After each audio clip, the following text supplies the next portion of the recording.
up to Afro. He has been the figure that I thought was like the real all-star support. Stylistically, we're pretty identical.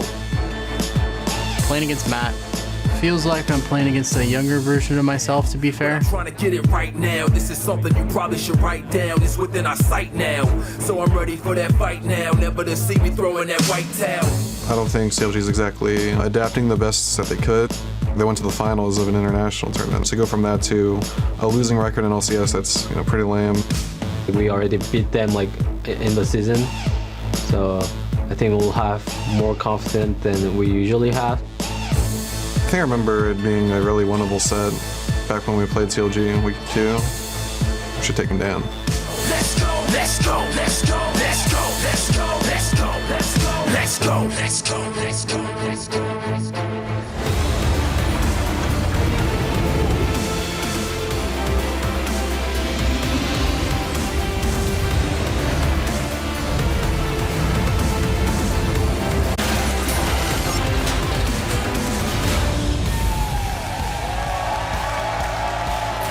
Welcome, ladies and gentlemen, to Week 8 of the North American LCS. We're gearing up for Day 2 of the weekend's action, with teams battling to move up the standings as we approach the end of the split. Now, fans have packed the stands across both stages and are looking to see their favorite teams give it their all on the Rift today. Of course, CLG, the defending champions, arrived as a squad moments ago, soaking in the LA sun, ready to go head-to-head with Team Liquid. They're huddling on stage, getting prepped for their Match of the Week series. Phoenix showing some love to Fabi over there. Their new ADC in the bot lane, who's assimilated quite well. Envy's man in the mid lane. Ninja looking sharp and focused, ready to take on Cloud9. Meteos will be his opponent out of the jungle, providing his team with vision and gang power towards that mid lane in Jensen. Well, thank you for joining us this afternoon, everyone. I'm James Dash Patterson. Helping me break down all the day's games is Mark Zimmerman and Marcus Dyrishillo. How are we doing today, gentlemen? I'm happy to be back. The desk is back. There's like a way to hug it. I'd try and figure it's a little too big though. Right, it's a little big. Yeah, you haven't experienced the deskless analyst segments yet, have you? No, I haven't been here for those. They're I'm fun, sure it actually. must be interesting. Yeah, Mark was terrified last night. Yeah. But you made it conquered my through just fear fine. Thanks to the help of the whole production team. You know. Exactly. We've got your back. All right, well, we had a couple matches last night, so let's check out the current standings. The top 4 are locked in position: TSM, Immortals, Liquid, and Cloud9. Tied in the middle, CLG and Team Envy. The 7th, 8th, and 9th place teams are Apex, Energy, and Phoenix One. And following their loss last night, 10th place Echo Fox has been eliminated from playoff contention and will face the upcoming promotion tournament.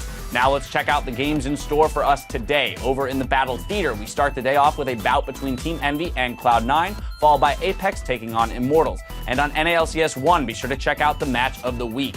A showdown between top teams Counterlogic Gaming and Liquid, with TSM facing Phoenix One later in the day.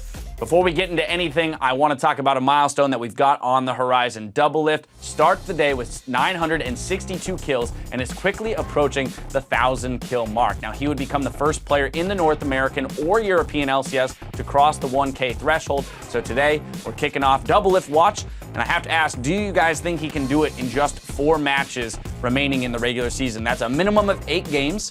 So if he keeps up his average kills per games, he will eclipse that number just barely by the end of the season. But do we think he can do it? Yeah, I think it's pretty doable. He's playing a lot of Sivir. It's a great champion for getting involved in kills. Just in general, he also plays a lot of Lucian. He's not playing like an Ashe, which can be a little bit harder, I think, because you have to just hit what's in front of you. The ricochets get to the back line. Lucian just wants to dash in. These are all great champions, and the team's playing well around him, so I think he can easily do it. And there's almost something to be said for the fact that they're winning so frequently and so easily that they're actually going to he'll have less games to do it in because they're not losing games.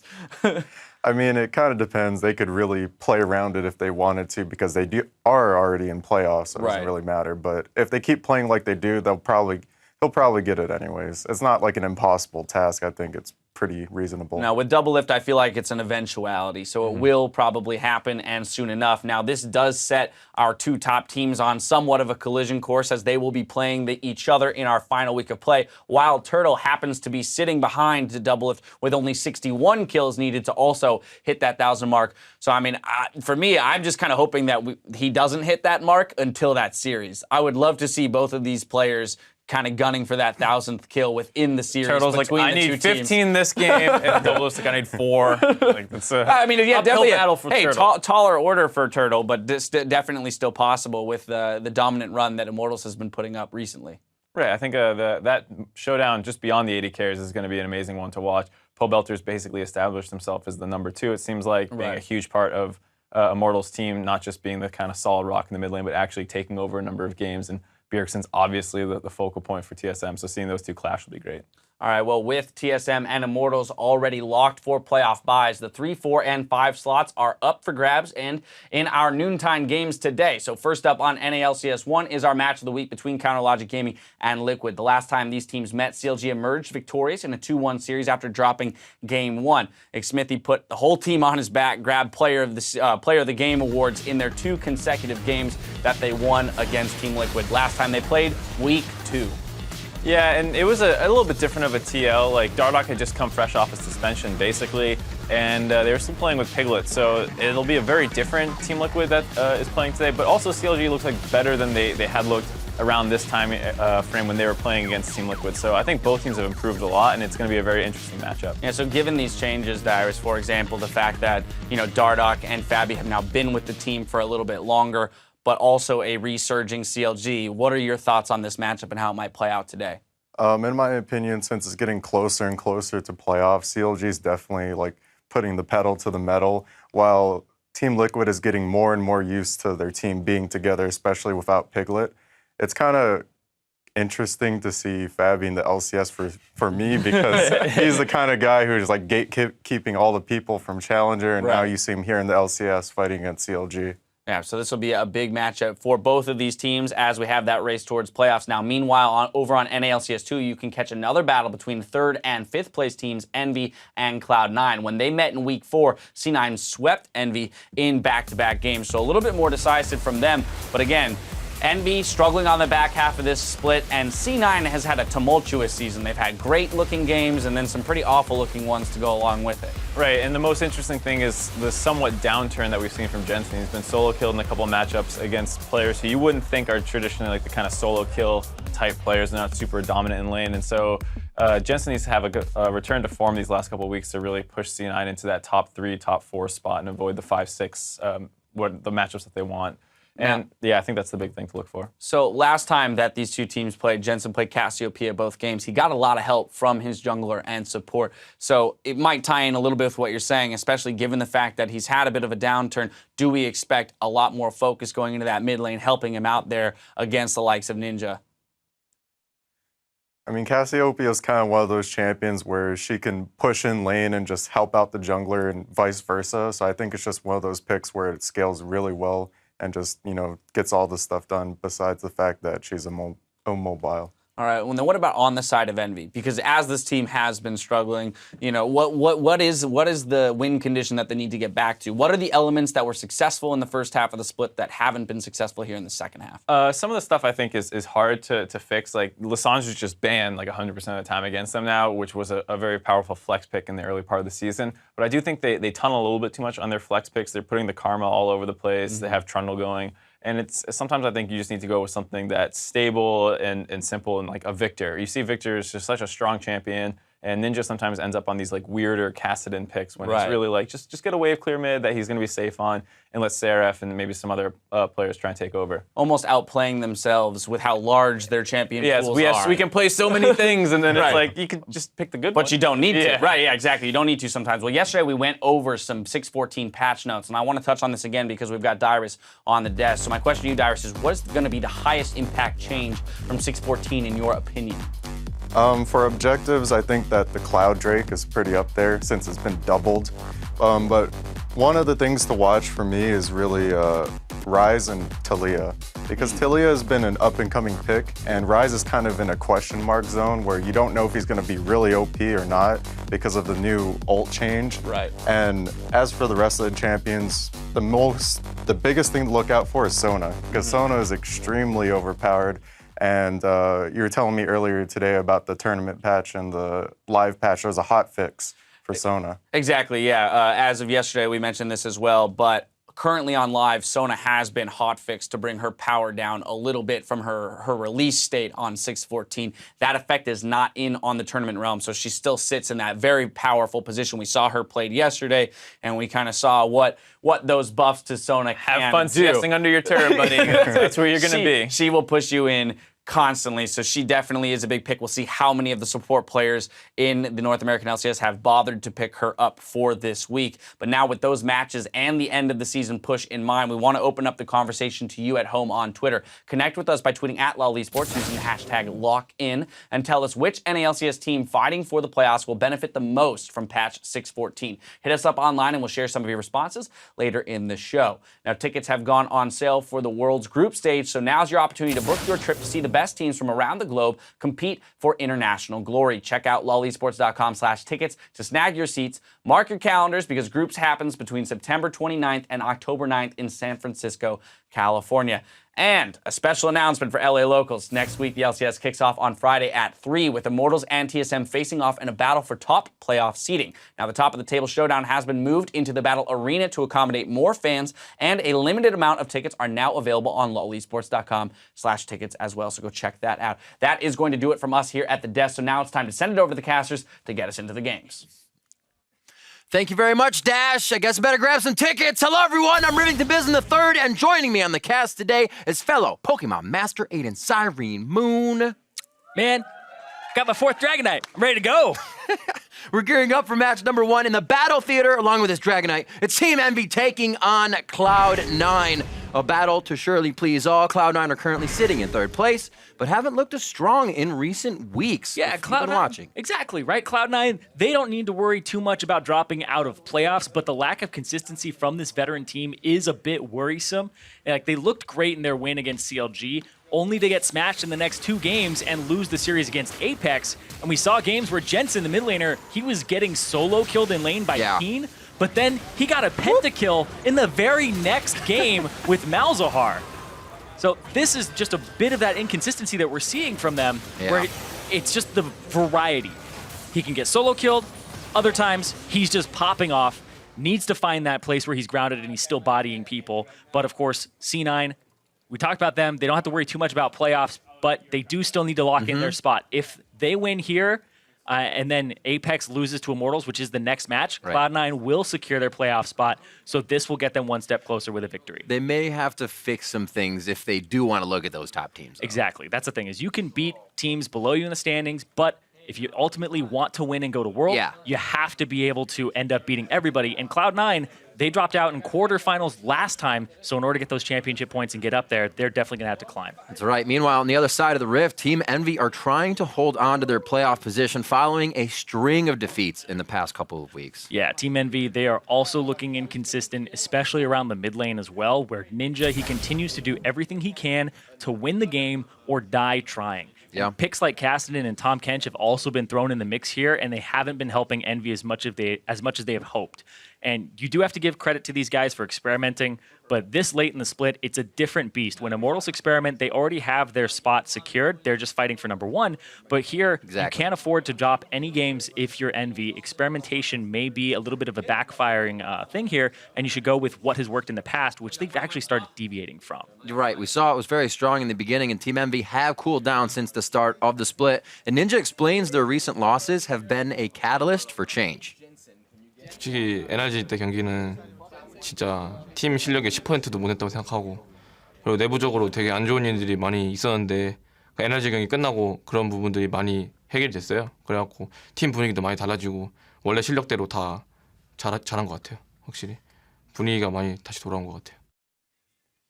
And team atmosphere is definitely one of the most important things because you have to work with these guys day in and day out, being a team house with them. So if you don't get along, then it's definitely going to cause friction. And there's that whole honeymoon phase, right? We're talking about you bring on new players, they're a new team, they formed like a week or two before everything feels great started. You're like, oh man, we're winning. We're winning. It's great. And you're friends because you're winning. You're not winning because you're friends. So once you start losing, got to fix those problems. See how deep that rabbit hole goes. Let's check out the starting lineups and see how this game goes. First up, it's going to be Team Envy. That means it is Seraph in the top lane, Proxen in the jungle, Ninja being Ninja in mid lane, Lot at AD carry with Hakuo backing him up at support, and Coach Miracle. And their opponents in this match, third place currently, Cloud9. In the top lane, Impact. In the jungle, Meteos. Mid lane, Jensen. AD carry Sneaky. Support Smoothie. And Coach Reaper. See what the mid lane matchup looks like for this. We were talking a little bit about Ninja, a little bit about Jensen as well in the beginning. It's really going to be stark difference, I think, and Ninja has to step up. Yeah. Jensen goes as easy as pushing him in, roaming, and Cloud9 with that bit of an advantage can look to take the game. Exactly, and pick bans is going to mean so much here. Who's bringing out the new stuff? Who's actually very seasoned on it? Right. So we've seen Jensen. He pulled out the Cassiopeia very early on against this team, and then he also was picking things up like Talia. So are they going to continue to ban things like Lissandra against Seraph as well? Because you were talking about that mid lane matchup. This actually goes through the entire game, and it's so interesting to watch. Seraph versus Impact. Seraph called Impact his final boss, a guy that he modeled his own playstyle after a little bit and had looked up to back in Season 3. Yeah. And then Ninja versus Jensen, that inconsistency, who's going to go off, who's going to shut the other one down. But then the AD carries are both honestly the most consistent AD carries right now in the NALCS. Sneaky's always been that picture of consistency and performance. Sometimes he goes a little bit under the radar, but Lot is also having that performance. He has one of the lowest deaths per game in losses, and they play the longest games for Envy, and his damage per minute is like 3rd or 4th in the league for AD carries. It's just that all doesn't come together for Envy when it needs to. The rest of the lanes aren't able to work at the advantages that maybe bot lane would take or top lane would bring to the game. You see Cloud9 going in. Jensen will have maybe that bit of a CS lead. Impact will play the teleports correctly. They find the mid-game moves to make their opponents play reactively. In the summer split, if you're the one playing reactively, we have seen that things do not go your way. Yeah. It's about being on the forefront of the play and making it happen on your own terms. Exactly. In League of Legends in general, defender's advantage is rather exploitable right now with turrets and things like that. Right. So if you are on the offense, if you are the one making the play and forcing a reaction, typically, I would say 90% of the time you have an advantage. Even if it's like you're trying to go for a smite steal, we don't even see... we talk about 50-50. It's really 55% in favor of the aggressor in most situations. You don't even see very many disengaged teams right now either. Yes. All these teams are going in. For that exact reason as well. Once you get an advantage, you're able to continue to siege. And the disengaged team is really a siege team that wants to go towards your turrets. And if you try to do something about it, then they back off. But because they were at your turret first, they're really making the aggressive play and then trying to stop your aggression from actually being executed upon. There goes that karma to the wayside. It will not be Smoothies or Ninjas, since that is a place that Envy likes to actually put it. We've never really seen Jensen take that karma to the mid lane just yet, and Trundle is the last ban. Expecting to see the jungle focus as Envy picks up Rek'Sai here. What will Cloud9 decide? We're actually going pretty quick now that the picks are up, I should say. Yeah, that was a very quick pick there with the Rek'Sai. First pick for Proxen. Wants to take it away from Meteos. Rek'Sai only received a very minor nerf, mostly just to the tremor sense, making sure that it's twice as long now for its ticks. It used to be 0.75, now it's 1.5 seconds before you actually see a person. So you can actually miss the Prey Seeker pretty frequently. And then also people make minor adjustments like turning. You don't see them in the bush. It was kind of cheap anyway. It's like, probably shouldn't do that. So still very, very powerful, very intact champion here in terms of her kit and what she wants to accomplish. And see how Proxen's able to affect the map because he's been going off lately. Cloud9, the patented wait for a certain time and lock in together. Let's see what it will be. They decide to go with the Jhin and Malzahar lock in first. Malzahar been coming up just like the Azir. People feel pretty comfortable blind picking that one, so you can stay safe just about all lane. Yeah, there aren't a lot of things that counter Malzahar at the moment. I believe Talia is considered one of them that you can play into him because her E and her poke is pretty we did frequent. see that. We saw that yesterday. Yeah, and because he's such low mobility, and if you're good enough, you can actually interrupt his ultimate with your seismic shove. But since she's banned out, that won't be an option here for Ninja. And right now, it's just comfort for Cloud9. The Malzahar is what the pentakill is, the champion that was played by Jensen when he got the pentakill, and Sneaky, pretty much the early adopter of Jhin. I mean, Sneaky's going to be in the side lanes, farming it up. Ooh, be somewhat of a roam kill for somebody on curtain call. Is it the Trist? The Trist and the Sona getting locked in here for the side of Envy. Yeah. Spelling lane swap already. This is just a fantastic lane right now. Very aggressive, great wave clear, great poke early with the Tristana and the Sona. Yep. And it just got so much sustain. If you 2-on-2 this bottom lane, I can't think of anything that you pick support right now. Except for maybe like a Nami, and you kind of trade back and heal, forth. yeah. Maybe a Soraka where you can sustain, but Sona's just way up there now. But you're going to lose your turret against this. It'll eventually whittle it down with the explosive charge and the fact that they'll poke you out. So Cloud9, gotta think about that support right now. And possibly your jungler. I believe you save your top laner pick for last here because it's Seraph. They actually haven't even shown those solo lanes. Really giving the power to Seraph and Ninja in this one on the side of Envy. They want to see the entire team here. Yeah, I For think that's C9, or at least most of it, as you would on red side. It is going to be the Alley and the Gragas. So Smoothie goes for the Alistar. We actually haven't seen more than really Special and Kiwi Kid playing that. That's true. It's a very heavy engage here, but this signals to me that Impact, they may put him on something like a Gnar or a Maokai in this game, but if they do that, it reduces their damage on the team. So this opens it up because they have a tanky support that he can go with anything along the spectrum. He could even pick in Aurelia if it's the counter pick. We'll see what he ends up going with as that last pick, though, for himself, because Envy still need to lock in a mid laner and their top laner here. I assume Lissandra would come through, but it is a Malzahar, so it would be a little harder to lock down some of these members. But it has been one of the best champions for Seraph, but nope. Ooh. Sounds good to me. Get the AP and Vlad, and they take the Gnar. So a little low on AP here, but they should be all right if they can get the fights to stick really close together and group Cloud9 up. Something they can do, they are very good at avoiding, I should say. God, man. How to become famous overnight. Pick Rammus as support on accident. Hovering for the young stunt. What will be the last grab here for Cloud9? Yeah, we'll still see him in the promotion tournament, of course. Right, that's still has a slot. That's right. Regardless, though, these two teams trying to lock in their playoff spot here. And you can see Envy, though they're in 5th place, they are 1 game back right now from Cloud9.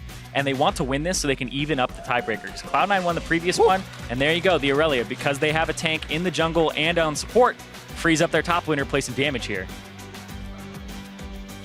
So expecting Sneaky and Smoothie. Well, they did actually get the sustain. They'll still get poked out in a lane like this. Triumphant Roar doesn't exactly give you the bee's knees in healing.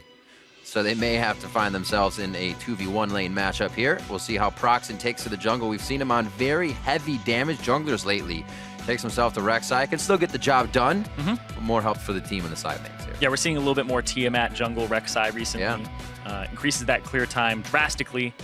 Very popular in Korea at the moment. I assume Proxen will go for that build, and he's been very aggressive as well, like you said. His Nidalee's been picking up kills left and right, and he's been trying to carry his team, and usually comes out with one of the best score lines right now on Envy, despite the fact that they have been in a bit of a slump. All right, Cloud9 looking to lock in a playoff spot with more wins. Something they always want to get, but making them work nice so they have a little bit of breathing time, can figure out what it is going to take down those top teams, and Envy trying to lock in a playoff spot as well. As we load onto the Rift, show us who you think is going to take the win by tweeting hashtag EnvyWin or hashtag C9Win. Last time these two teams met, Cloud9 had a pretty good hold on the game from the start and all the way through the end. Yeah, the first game was a 13-0 in kills in favor of Cloud9. Right. That was back in week 4, and then the second game, Envy actually had an advantage, and that's where Sneaky got that pentakill with the Ashe, where everybody clumped up. They didn't choose the right targets. They didn't respect the Ashe. But in this game, right now, a little bit standard for C9 in terms of the meta, but they do have that hard engage support for Smoothie.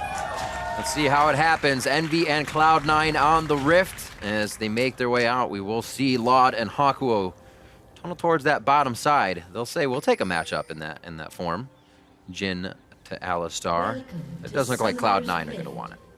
Yeah, I assume Cloud9 barrel their way through here and get lane swap wards just because they really don't want to be in a position where they're up against the Sona Tristana. Despite having the Aurelia versus Gnar matchup, I think it's overall just better to swap for C9 because Aurelia does get bullied a little bit in those early levels. I'd say like 1 to 3. But then as soon as Aurelia has enough damage to actually kill caster minions and then pressure the low base stat Gnar, then the matchup really swings in her favor. Oh, they're holiday themed. Adorable. My favorite thing is the reindeer Kog'Maw. Yep. Yep. So good. We may see it more. Kog'Maw last night from a Freak of Freaks. So both games. Yeah. Saw a lot of success with that champion.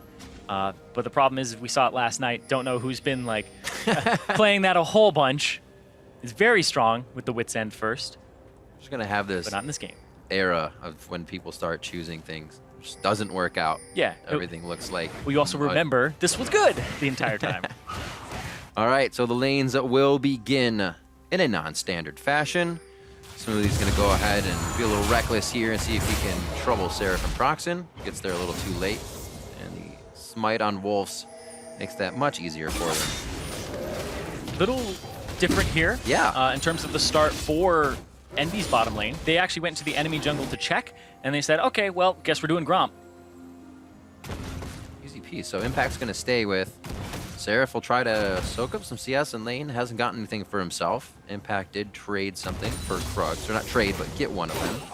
Yeah. You know what's actually funny? In this matchup, I actually think you could put your Sona on the top side and have it be a 2-on-2 with the Gnar and the Sona versus the Alistar and the Jhin, and I think you'd win that. That would actually be pretty great. I wonder how Cloud9 would act, though. You'd have to get him all the way up there, though.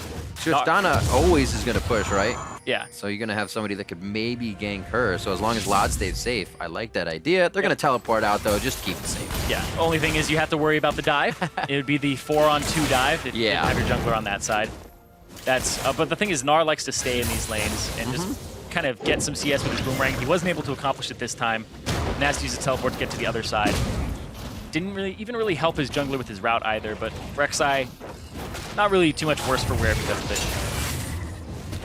Where is he at as well? He was able to soak up quite a bit of experience just hovering around those minions. He'll be even with Impact. The 1 CS up isn't going to cost him the game. Thank the Lord. This is a much faster push here from the Tristana.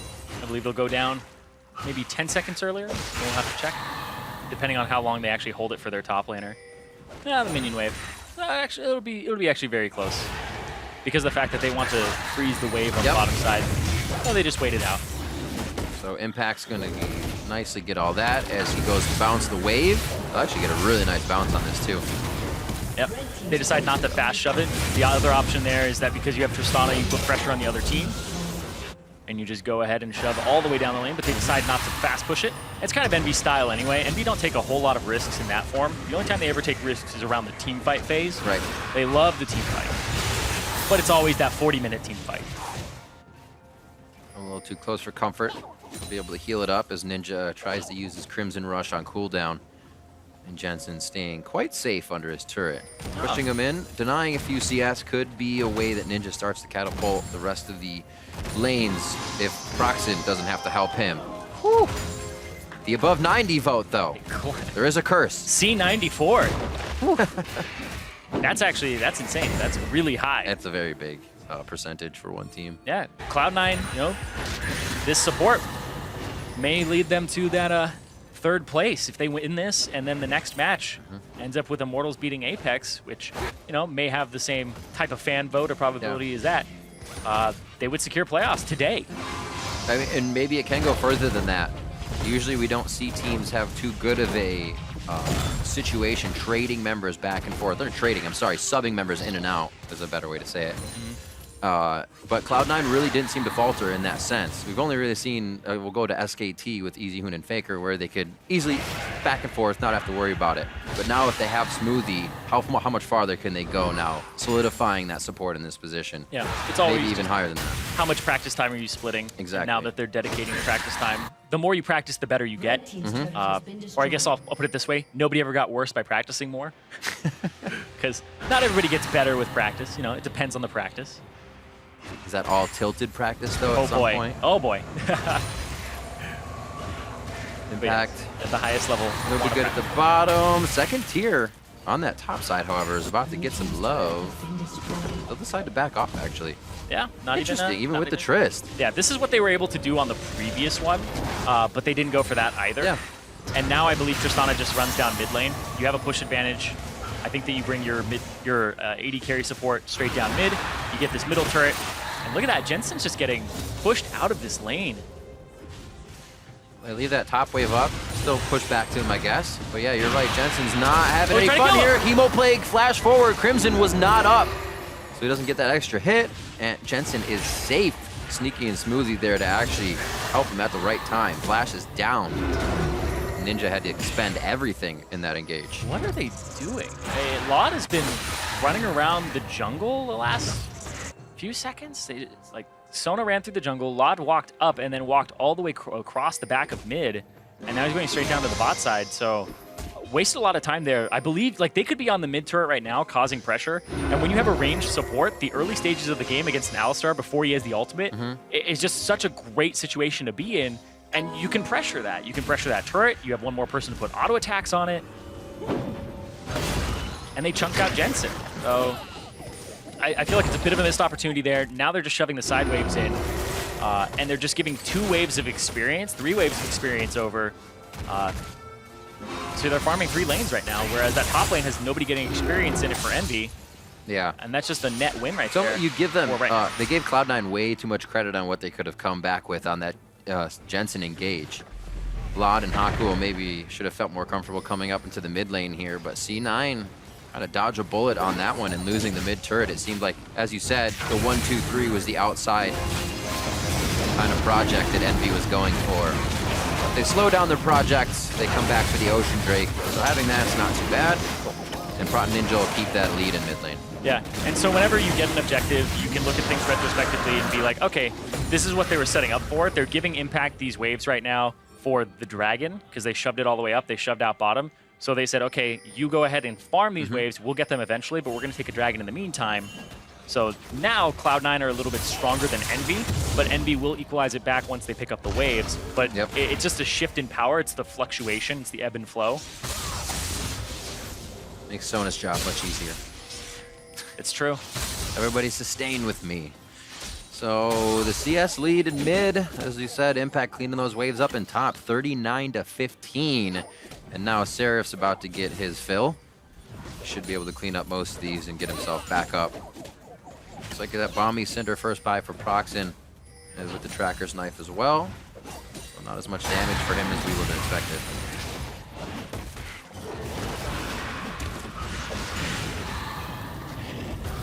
Blue buff over to the Vladimir, just wants to give him the cooldown reduction and the bonus AP. He doesn't really have too much AP at the moment, just rocking 20.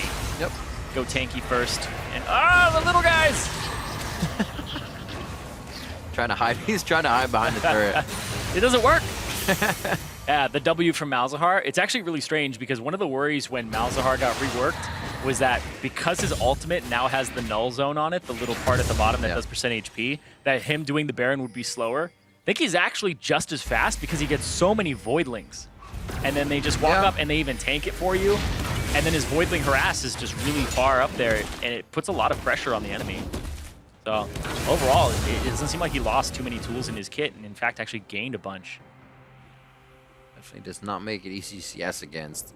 See Ninja trying to slalom through his own minions, hide and farm. When he was just winning that lane, it suddenly changes on him. And it looks like it may change even faster here. A pink ward keeps him safe for now, but they're going to need some more wards. Not even a Sightstone just yet, as Hakuo is upgrading his gold generation. Interesting. It's like pink wards for all on the side of Envy as they keep putting a little bit more money into that investment. Yeah, the very early Sightstone for Smoothie, like you said, gives them those wards all the way deep in the jungle. Tracker's Knives for both junglers as well.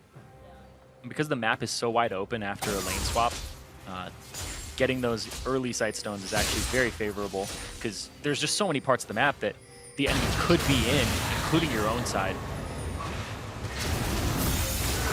Oh, here's the ghost from Jensen. His flash is almost about up, but it's not going to matter. Curtain Call may lock in a few kills here for Cloud9, but they are able to avoid the rest of the bullets, and now Cloud9's here to repair the damage in mid lane. Hopefully they don't lose it, and with Vlad and Bot, it looks like it'll only take a little bit of damage. Yep. It'll take a bit here. They zone Meteos off. Impact is still farming that top wave because it got shoved out, so really well played there by Seraph on the timing. And I gotta give big props to Proxin off of that play because that happened. He threw out the Prey Seeker, and Jensen ended up having his CC shield fall, and then flash knockup. And Jensen didn't have his flash from the previous time Ninja had blown both summoners to try and get him down. So we'll see right here. Jensen still has the shield on, takes the auto and the Prey Seeker, so that falls off. And then the flash knockup even though he blows the Ghost. The Flash, because his is down, easily picks up that kill, and that gives him so much damage on that turret. Tristana can basically walk up to this, throw down an explosive charge. Because he actually went for a full damage build right off the bat, it would probably blow it up with that AD ratio. I always like to think that Envy had coordinated that, saying Jensen's flash is almost up, because you can almost see when a player's flash is almost up, they start to play a little stronger. They start to prep maybe their flash engage if Jensen could ult with the rest of the team, and you play off of that. You bait them into an aggressive fight, and they come up and get a kill off of it. I like to think so. Give him the credit. Why not? Yeah, you can also time his flash very easily because of course, you know he doesn't have any of those extra things like insight. Oh, Proxim looking for another gank. Ooh, looks like Jensen cut that one short. He tries to move himself out of this. They're firing back. Proxim very low. Oh, the minions trying to kill him. Ninja comes up on the left side. It looks like Jensen tunneled in on the Proxim kill, and now it's a 1-for-1. Moving back. Hyper on Smooth, he could give Seraph a little bit of movement to keep getting these attacks down. He's actually quite big already, and everybody turns away on this. So C9 has been turned away from a few fights. Can Envy finish off this mid turret yet, though? It doesn't look like it. They're going to have Lot in the bottom side of the map, continuing to push out, continuing to farm, and going for eventual pressure here. Yeah, maybe they'll be able to get it, but Meteos is over the wall. He's got Body Slam Flash. Oh, Ninja! That's what he is, but you can only Sanguine Pool so much. It looks like Seraph actually took him down there in the imaging, but it did not. Seraph was trying to help. He scoops away the rest of Cloud9, flashes forward, Proxim gets the knock up. Nobody's going to be able to reach him. And he just gets himself to safety. What's crazy fights we got going on?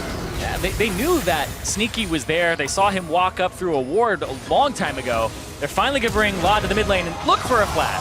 Oh, it sounded pretty. It's a grand song to be played for the masses. Yeah, but if you get Malzahar's flash, easy return gank later. That's true. It did just come back up. Jensen has been trying to work around that being down, and now he has another 5 minutes. You can see it again. And we've been seeing this over and over again recently. If you're able to shut down Jensen, Cloud9 kind of flounders right now during that mid-game point. He has been their source of strength. Ninja with the charge. Oh, the Crimson Rush blast. Tides of Blood with the flash, the charge up. Really well played there. Ninja's just been playing incredibly well this game. And the question is, since best of 3, it's a series, right? Is it going to be a swing again afterwards, or even in the middle of this game where one of them starts just getting way ahead of the other, or does it reverse? Well, here's the time to catch Cloud9 when they had that fault against Counter Logic Gaming. You can catch them while they're down, get a few more kicks in, and get your win out of it, especially the Envy needs that to keep themselves in a good playoff spot here. Oh, speaking of needing something, this Cloud Drake, it's super good now. I'm not just being hipster. It's super good. I got Cloud Drake before people got Cloud Drake. That's Freak right now. But Cloud Drake is 25 out of combat movement speed. It is boots 1 for your entire team. And then if you get even more, it's eventually like, oh, first one's like, hey, boots for everybody. 2 is like, hey, everybody gets Swifties. 3 is like, Moby boots for my entire team. It's absolutely insane if you can actually get it and not lose too much for it. And that looks like how Envy's going to play it right here. So many good ways to use that with an Aurelia, with an Alistar who needs to get in with that flash, can now get in with a bit more movement speed. It's the pressure and the chase down too. How many situations have you been in as an Alistar where you're just like, Moby Boots, come back online? Exactly. Look at how fast he is now with Mobies and that. But they do lose the turret for it, so they actually lose a very, I want to say, tangible amount of gold here. Yeah. Pretty big price for the Dragon. But as Envy played with the Dragon earlier, Cloud9 gave those waves top. Looks like it's going to switch around here, and we see Cloud9 getting their Dragon to lose top. They're saying, we're just going to play this for the long haul. We're putting the chess pieces in place. We're going to find the checkmate soon. 146 to 124. Still a bit of a lead there for Ninja, but Impact, that lead has been closed by Seraph. It used to be about a 30 CS lead, and now that the waves are pushed on the sides. Yeah, it just keeps going back, right? Yep. And now Impact is going to pick up some more CS, and then a minute down the line, Seraph will get a wave finally. So Seraph just keeps going mid, going top, going mid, going top, back and forth. Trying to find a place to actually get pressure. This middle turret is going to go down fairly soon from Cloud9, and they have to play around it. And it looks like that's what they have in mind, is this turret's not going to go for free. but they haven't been pulling Lod to take it, so a little bit of a missed opportunity here from Envy. Herald pressure, only a few more minutes. Impact would love to have that, but it's going to take Cloud9 some time, and they don't have the wave pressure currently to do so. Oh, Ninja's been super fast on his troll pools, and I don't think they're going to go for him. They go for Hakuo. What a great decision. Ninja was 200 units in range, and they said, we'll just go for the one behind him. Yeah, they're like, oh, it's the easy one here. Exactly. I feel like Lod needs to keep pushing this bottom lane, though. Sneaky, he'll be there just in time if he continues to go now. And Proxim's trying to actually head them off, slow them down. If you can slow them down at all, you buy some time, but it may not be enough regardless. Ah, man, those Cloud Drakes. Look how fast he got down there. It's like his boots have boots now. Yeah. Yeah, they both backed mid. This is the moment to take that turret. Lod is brought to the mid lane here.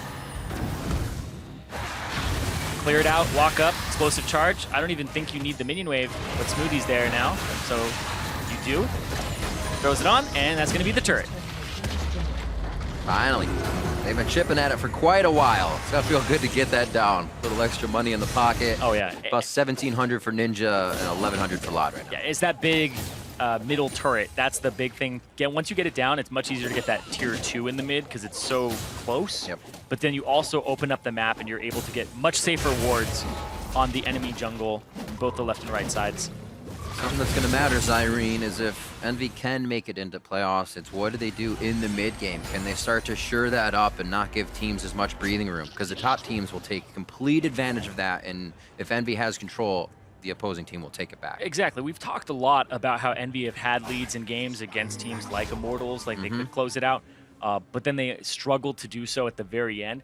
And that's been Envy's problem, is getting those early game advantages, but then also closing the game out. Because right now their strategy has just been team fight in the mid game, which has always been assigned to me of a team that doesn't have the greatest of shot calling and greatest of ability to understand the situation and how they can abuse it.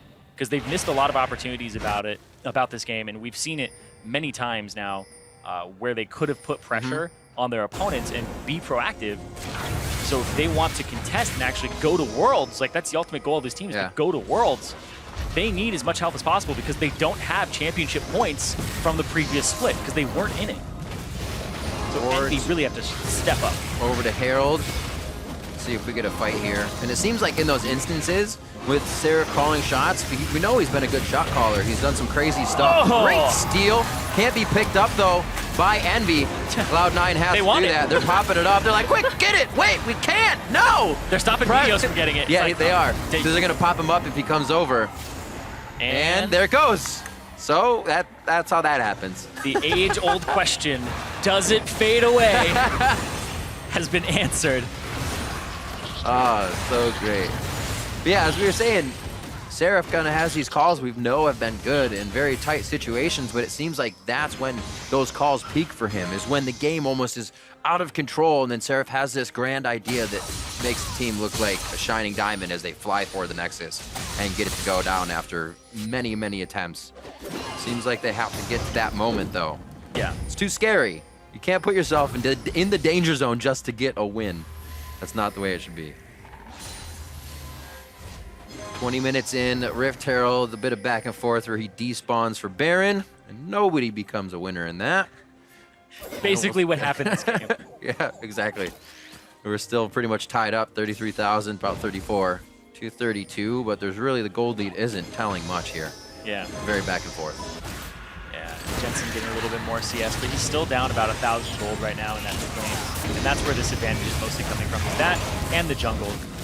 The jungle Proxen's a bit ahead. We want to say about 500, 600 gold now. Has the Tiamat, and he's going for that Titanic Hydra. Yep. Big fan of the build, personally. It makes you feel not useless. It makes you feel like you're not just a vision bot and you have purpose as Rek'Sai. What is my existence? If I don't do damage, what do I do? So are you saying that's what you kind of felt like before? Yeah. But it's like, especially in solo queue, like who buys Sightstone in solo queue as a jungler? You got the first 3 kills. You might get What are yelled doing? at. Where'd it go with Not if this? I'm killing everybody. Yeah, that's true. That's true. Kill him with vision. That's usually how this game works, right? Back towards the top side, a lot of resources for Envy here to clear this out and make sure Laud is safe for the rest of the team. See if they have enough time to get down here for Seraph. C9's doing just about the same, and Jensen has to be careful. Yeah, Jensen has to be a bit careful here, but bottom side jungle has been taken over by Cloud9. Yeah. Meteos is on the top side though, so if they're able to collapse here, it's actually a 5-on-3. Proxen notices it. He's gonna go for the fight. Youmu's from Sneaky. He's down in the tri-brush area trying to get himself to safety from Seraph. Over the wall, Proxen gets in range. The strike hits. Gets the stun, but it's not going to be enough to hop over. Laud says king me, and he's on the move now with the rest of the team. And it looks like Cloud9 all have to back up. They're doing it staggered, but they're doing it together. Envy, I believe they go for the Baron here. They have a Vladimir that has a lot of ways to get HP back, but then they also have all members up.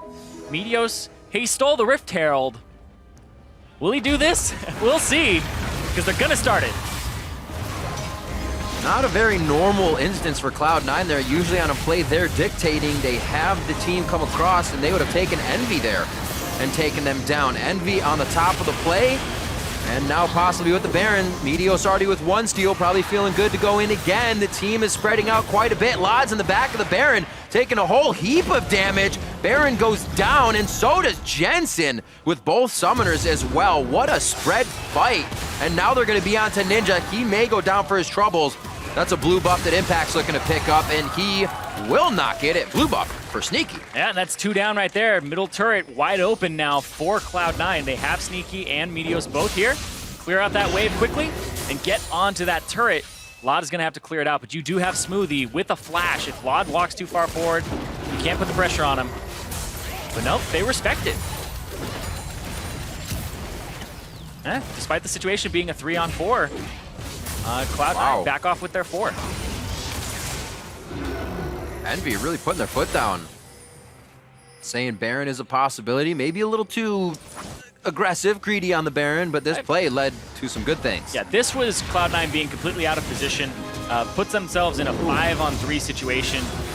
And that's the thing is, you can see on the top side of the map, 2 people go after Ninja, so it's a 2-on-1. So Ninja's basically saying, oh, I'm stalling them. They can't help you. So it's a 3-on-4, and they just slaughter 3 members of Cloud9, and then they go straight for the Baron. It's really well played there. I don't know why Cloud9 pushed up so far on that bottom side to the tier 2 turret and then went up, which is the place that you would run into Envy's team. Especially when Meteos is on the top side of the map around Baron. Like, that is just something you really shouldn't be doing because it's just way out of position. Curiosities, Irene. Yeah, what's in Killed many a cat and League of Legends LCS player. Cat 9. Cat 9. 6-5.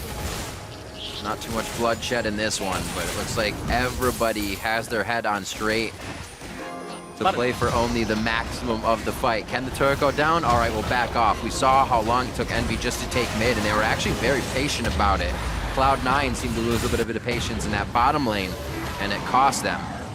And see Envy now taking control of the jungle as now with those sight stones start to push these wards forward. Yeah, and we usually talk about how Malzahar has really good wave clear with his Malefic Visions.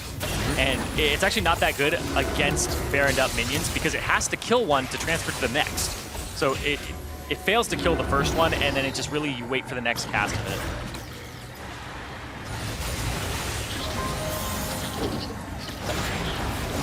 Envy seems to have a pretty good idea to spread Cloud9 thin here from turret to turret, side to side. It seems like they're dancing back and forth just to get a few members over here. As long as Laud can get 1 or 2 seconds with this turret, it should be able to go down, and that's what they're going to get on this one. Cloud9 being pushed up to the base gates already. 25 minutes in here, 26 in by Envy. Looking very strong in game 1. Yeah, ended up taking all of their outer turrets. Only inhibitor turrets remain, plus those Nexus ones. They're going to back off. Cloud Drake in 45 seconds here. And pick up the Titanic Hydra, have that completed. The QSS here for both Ninja and Laud, so their damage dealers are just taken care of now and won't be hit by that suppression. Seems like Cloud9 isn't getting their usual way of initiation. Sometimes it's just control over the game. You can forcefully push a team off a turret here, but with Smoothie going in as their initiation, kind of with Impact, Seraph's right to the back line. Seraph is mauling Sneaky, trying to get on those little targets. And it seems to be that Envy's kind of opened this book right up and they can see through Cloud9. Still a lot of game to go. Yep. Making it sound great, but it is a 5,000 gold lead right now for Envy. We've seen those gold leads be swayed back and forth. Right now, Envy is answering our question of will they be able to keep the pressure up? They will be able to get a Cloud Drake. Number 3. Yeah, Impact, no TP, and on the top side of the map, pretty much guaranteed. Envy go for that. Pick up their Cloud Drake. Prevent the second one from going over to Cloud9. Yep. Just seems as though Cloud9 at this point in the game are looking a little bit lost while they're on the back foot. They're just clearing minion waves.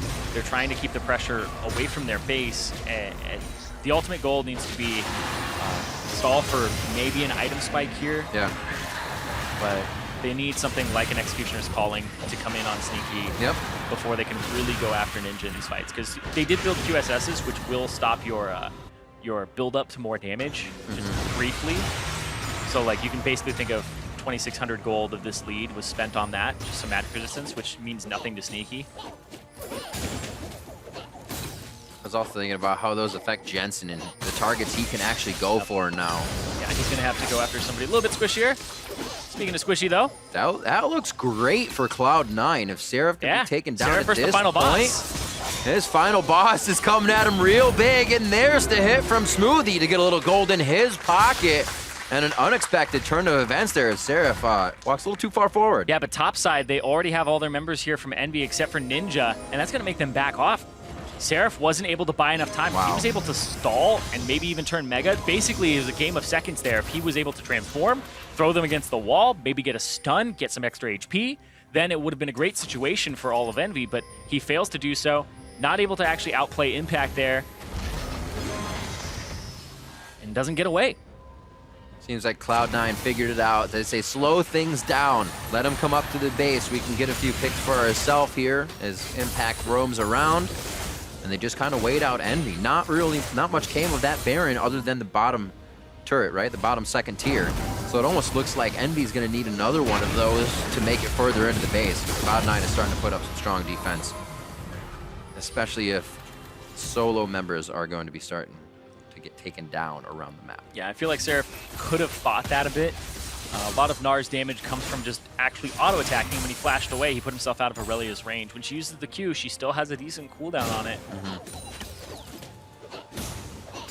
Well, he has like a 4-second window afterwards where he's able to continue to auto-attack her, get some rage and transform, but instead decided to play the running game where he doesn't build up any fury.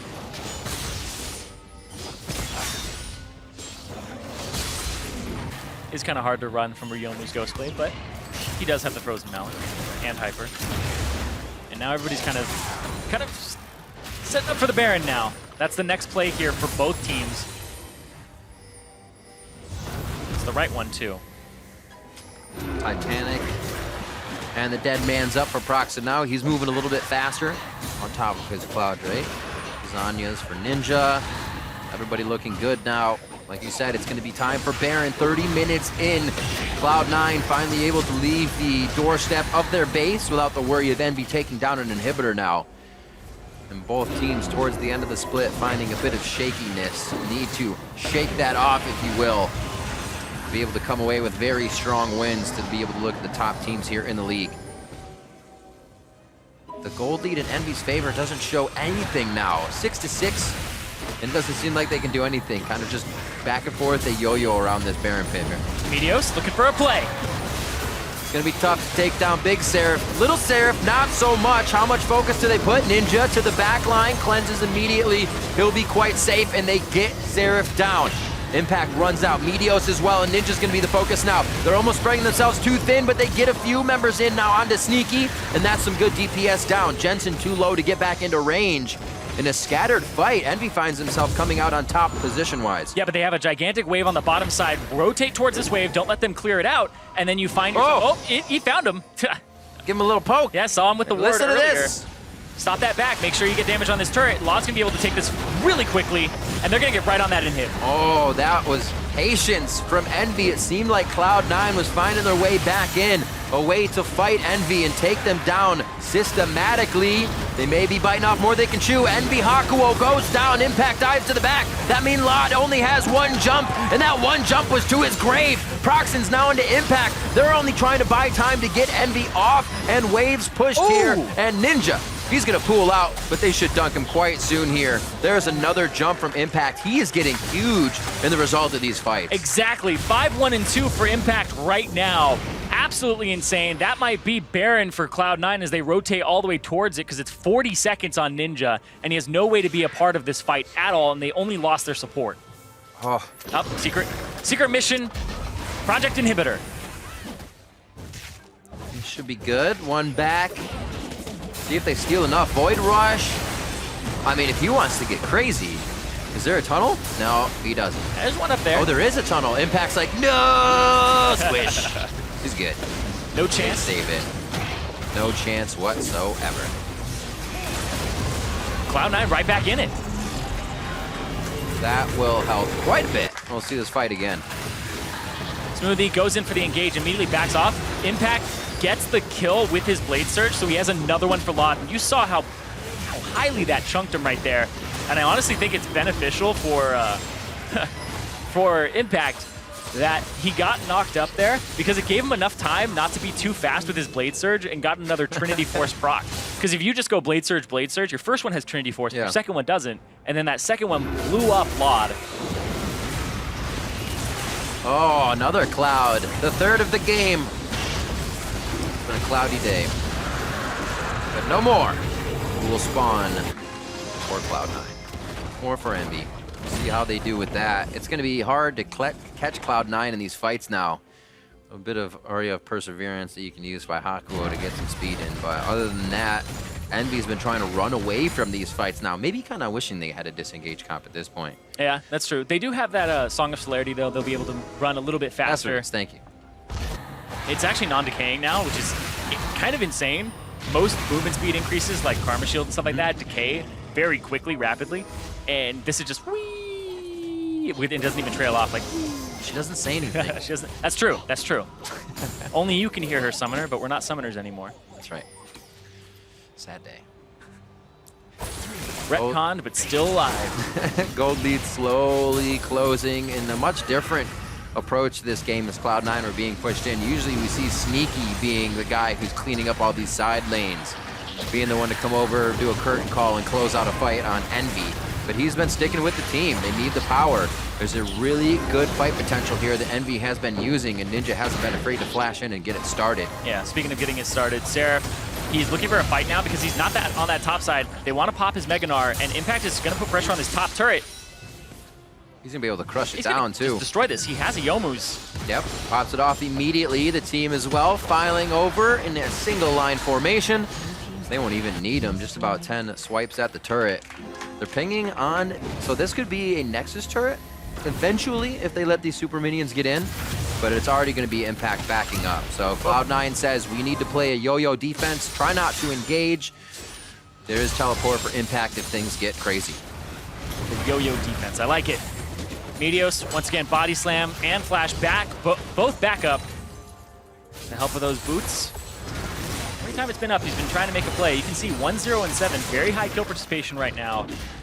Highest on his team, and no deaths to boot. It's actually a little difficult for Gragas to go deathless, especially in early parts of the game, because he's not building HP. He's building that Runic Echoes, and then he starts building some HP. So it takes him a bit to get to that tanky phase, and he survived that.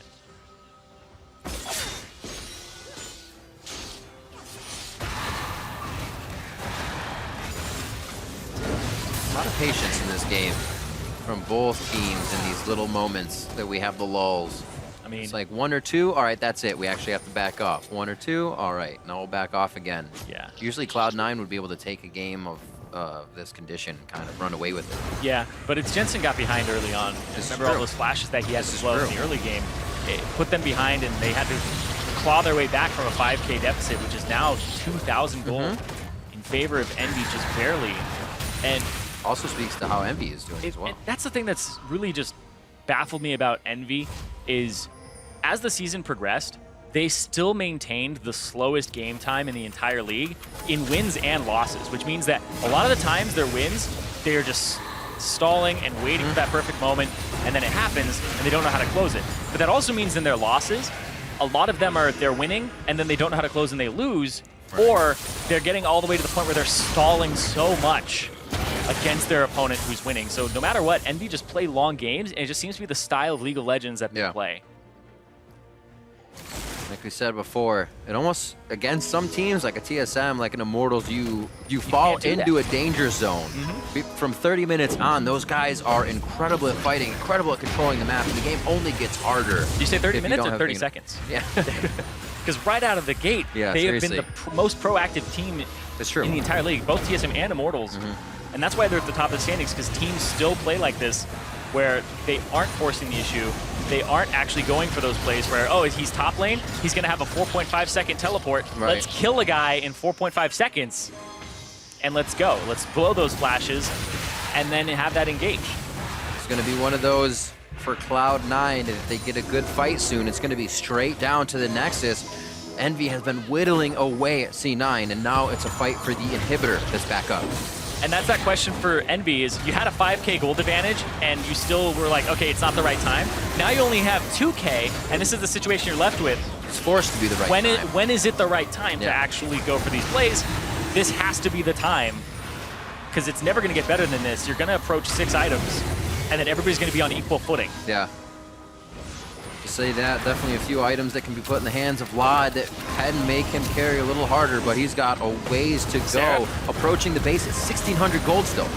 Yeah, that's true. 1,600 gold is holding on to a lot. Seraph has his ultimate. Haku was ultimate. He thought there was going to be a jump in possibly from Impact, but it did not happen. They bait out the ult. That's Seraph down. And really, you can't disengage against the Jhin. The curtain call keeps you there for the entirety of the show. And that's what Cloud9's going to put on here as they push Envy out of the base. Yes, the inhibitor fell, but Cloud9's picking stuff up with 60-second death timers. And Jensen with the ultimate onto Seraph. Seraph, now he has a Guardian Angel, didn't have a QSS, and there isn't even something like a Mikhail's to like get rid of CC or anything like that.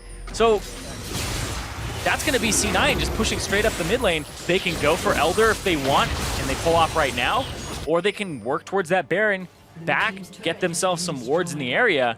But I do think you go after that Elder Dragon, the wave being cut by Hakuo. That's the support wave cut. A lot of times you clear the minion wave, the support's like, I can't kill these guys. Just stall him, stall him. Where is he at? Nope. Over the shoulder, left side, it missed him! Oh, it hit him! Did it hit? Oh, it did. Good vision. We have to see it again. I think it hit him. Maybe it missed him. Maybe he scared himself to move. But that happened, and so is this. They did some super slow-mo on that, too. I think you have the perfect champion to actually find someone in the jungle there at distance with Transcendent Blades on Aurelia. It's like, here, no. Maybe here, no. Yeah, it's frequent checks, too. Exactly. It's not like an Ezreal Q where you're like, I checked this one. Okay, 2 seconds. I checked this one. Yeah. This is just... Oh, that was great. Whoa. Moving fast. Double Cloud Drake. Scuttle Crab. At some point, they're just going to become a blur as they move across the map. That's true. They just move so quickly now. And this Baron already started up by Impact. Lod just clearing out the mid wave. Is he going to go for the bot side? Is this the plan? Is this going for broke? They're going to send Lod to the bot? Is that what the ping is? He's got to show up here. Oh, boy. TP to the bot side. They're going to try to go in the game. Oh, no, he's not. What? TP! No! He's got a Guardian Angel, so he'll delay a little bit of time here. He doesn't get literally locked up from the Equilibrium Strike. He may go down soon. He's still the Malefic Visions and Transcendent Blades. Such a low cooldown, actually. Already back up for Impact. And the Gnar looks to wallop backwards. Not happening the way that Seraph would have liked. Oh, man. Impact with the outplay there. Just to add a little bit of extra insult to injury. But still, not going to be the game closer. Damage done to the base. Yeah, those super minions pushing him out. Get that one Nexus turret. So overall in structures, Envy is still ahead, 8-5. But Baron for Cloud9, they're going to try to change that, try to get this inhibitor in the mid lane and push straight down. Let's see this again. Yeah, he cancels that TP. They figure fight it. The minions will get a Nexus turret, stay for the fight. Maybe you actually need to stall. Yeah, and when you're Vladimir, throwing down your ultimate to get that big burst of healing, really worth it. And this right here from Impact, yoink! Really well played. It's not like Seraph had much of a chance there, but Impact makes it so he has no chance. And Ninja, he takes some damage, but then he blows his Sanguine Pool. Means he has no escape right now, and they're going to go for that bottom turret. So Impact is now split pushing once again.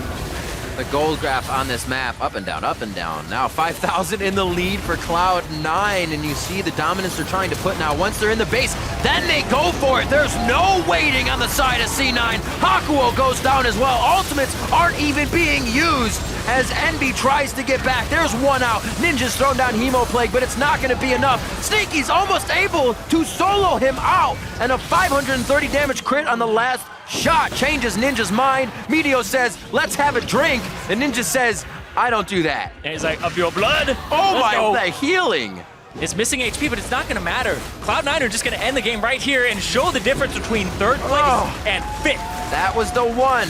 Holding off, being whittled down. Cloud9 knew the one good fight would put them in Envy's base, and they dropped the Nexus with that chance. Cloud9 take game 1 over Envy. And they only give up 8 kills, right? Even though Envy were in the lead for a large portion of that game, the perfect play there from Cloud9 with the picks. They preyed on the lack of coordination from Envy during that mid-game, and this is a game that Envy, they're going to be able to look back at. There's a lot of things here, a lot of great little nuggets that you can go, we needed to actually do something different here. We needed to have a little bit more communication about this. What did you want to do? And fix that, because Cloud9, they punished every little mistake in that mid game that they saw. They got those objectives, and then when they ended up getting things like the Baron, and they were able to rush it down, they were able to find the right opportunity to do Elder, and then they pushed from there.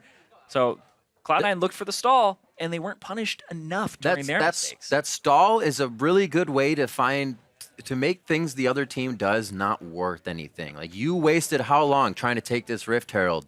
Not yours, but not ours either. Yep. That's all right. That's cool. We just wasted your time.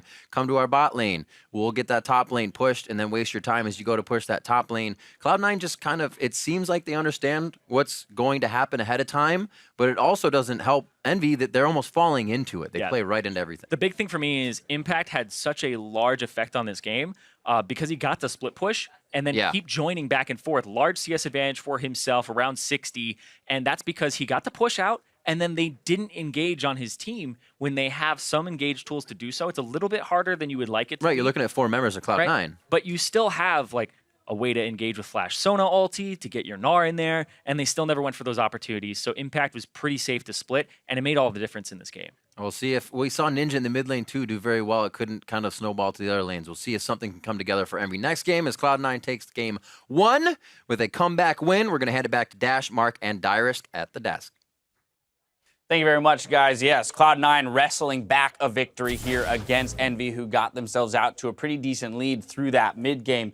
As we dive into it, I want to talk about Champ Select because in contrast to the game over on NALCS1 between CLG and Team Liquid, in which we're staying very much close to the meta that has been established throughout the split, we see a slight deviation here from C9 and Envy. Envy opting to pick up that Sona, which we saw played last night by Adrian. And then on the flip side, we're seeing an Alistar in response to someone who's fallen out of the meta, coming back a little bit. Right, I mean, that's still a little fringe, like, especially been playing a lot of Alistar, still seeing some play in other regions a little bit more, but definitely different for what we had seen out of Envy, at least. They haven't been playing it very much. Right. Or, excuse me, out of... Well, Smoothie on Alley, but we also haven't seen Envy playing Sona. The Sona is obviously your statement different. is still correct. Right, thank you. And obviously the Tristana is one that's a little bit of a LOD special. Right. So it was interesting to see, and I think they probably should have been able to close this game out, but they ran into some issues later in the game. Yeah, we had a base defend by Cloud9, which we'll take a look at. Of course, I want to get to that. But your thoughts as well on Champion Select. We see once again this Gnar Aurelia counter matchup, and we were just speaking about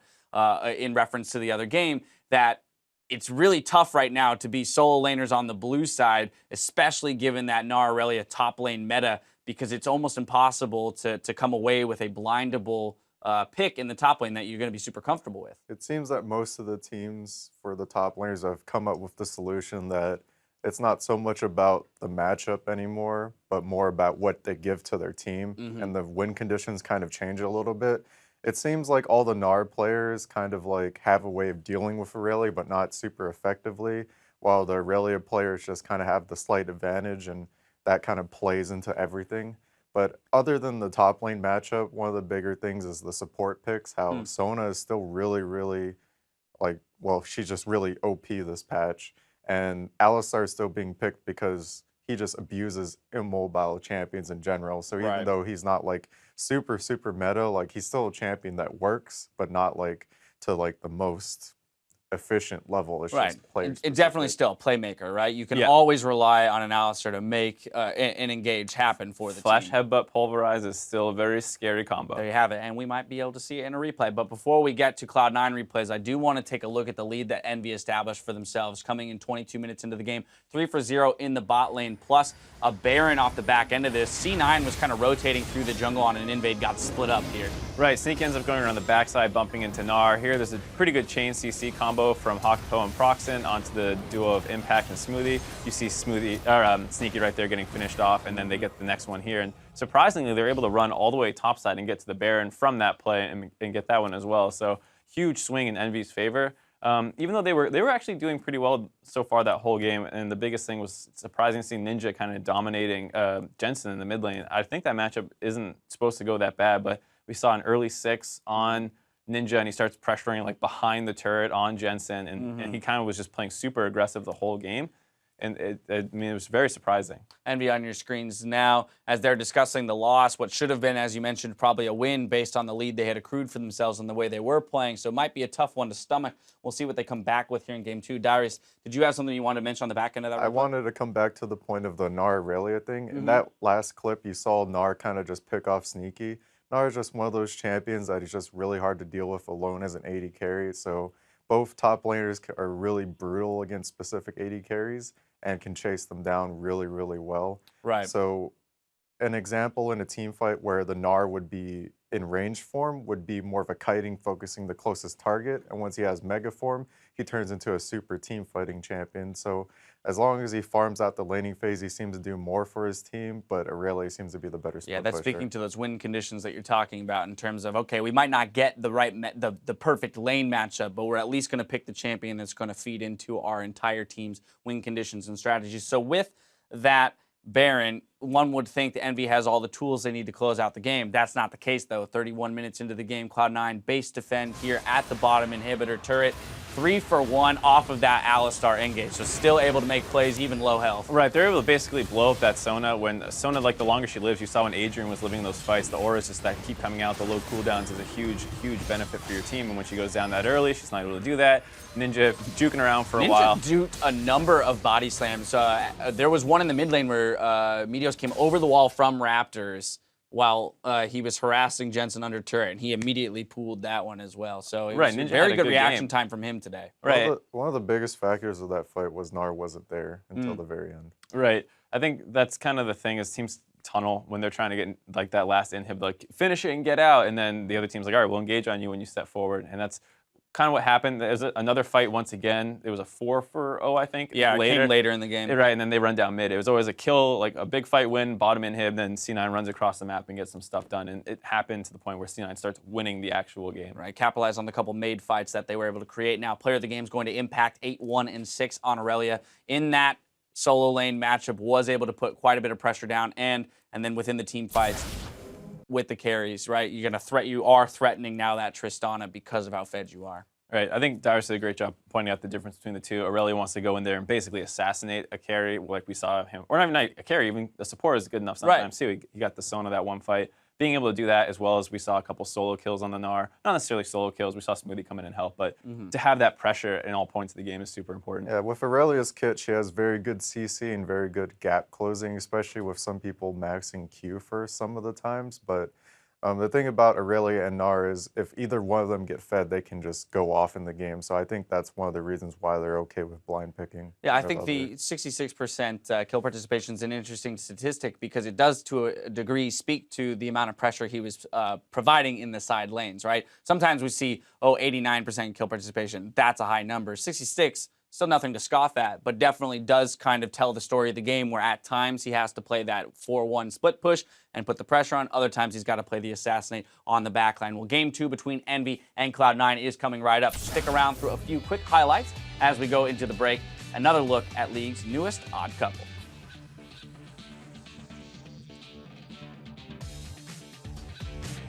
Sneaky, lead us through a meditation. Imagine you're in your bed. Sneaky walks in your room. It's dark. And starts cuddling with you. And you feel at peace. They're firing back. Proxim very low. Oh, the minions trying to kill him. Yeah, so far. I can cut. I'm fine. Nice. This is. I'm still up. Lance no base. I'm still stuck. I just spawned.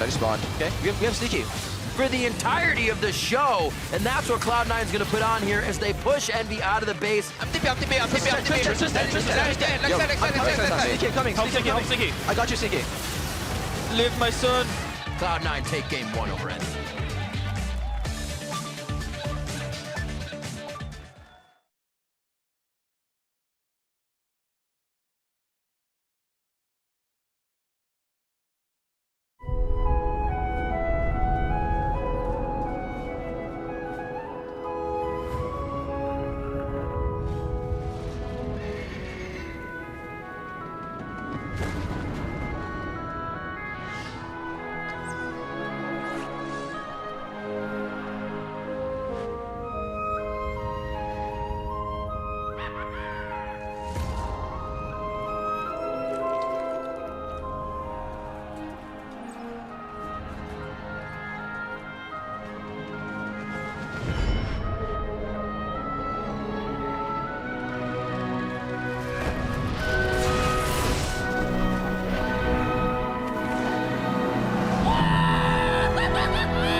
You're trespassing.